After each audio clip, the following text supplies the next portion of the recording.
Magandang araw at malugod naming taga-subaybay. Inaanyayahan kayo sa aming OMG TV channel. Sa araw na ito, pag-uusapan natin ang mga 10 na nangungunang negosyo na pwede mong simulan kahit walang puhunan. Tama kayo, walang puhunan na pinansyal ang mga negosyong ito. Tatalakayin at isa-isa naming ibibigay sa inyo ang mga ideya kung paano kayo kikita ng pera kahit walang puhunan. Mga negosyong walang puhunan, online freelancing, kung mayroon kang kasanayan tulad ng pagsusulat, graphic design, o social media management, maaari kang mag-alok ng iyong serbisyo online at mag-umpisa ng kumita ng pera. Pangalawa, blogging, libre lang simulan ang isang blog at pwede kang kumita ng pera sa pamamagitan ng mga ad, affiliate marketing, at sponsored content.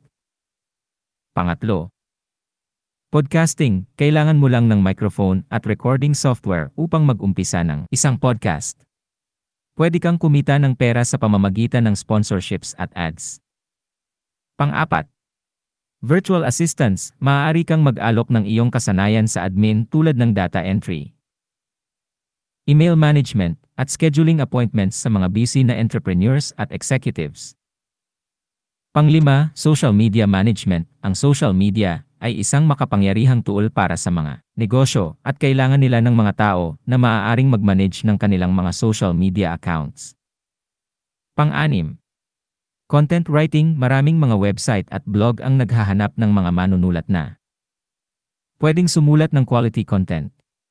Maaari kang mag-alok ng iyong kasanayan sa pagsusulat at kumita ng pera per article.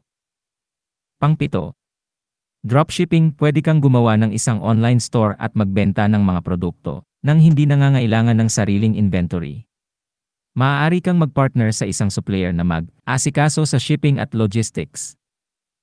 Pang-8, affiliate marketing, pwede kang mag-promote ng mga produkto at serbisyo sa iyong blog o social media at kumita ng commission para sa bawat sale.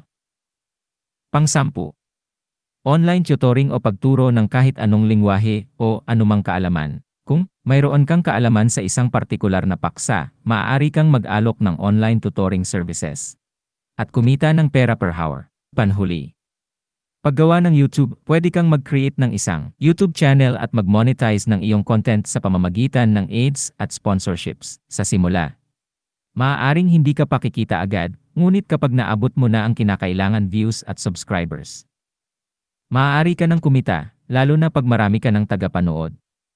Maraming salamat sa patuloy niyong pagsuporta sa ating channel. At iyan ang mga 10 mga negosyo na pwede mong simulan kahit walang puhunan. Tandaan, kinakailangan ng sipag, tiyaga, at determinasyon upang magtagumpay sa kahit anong negosyo. Sana ay nakapagbigay ng inspirasyon sa inyo ang aming video upang kumilos at mag-umpisa ng sarili ninyong negosyo ngayon.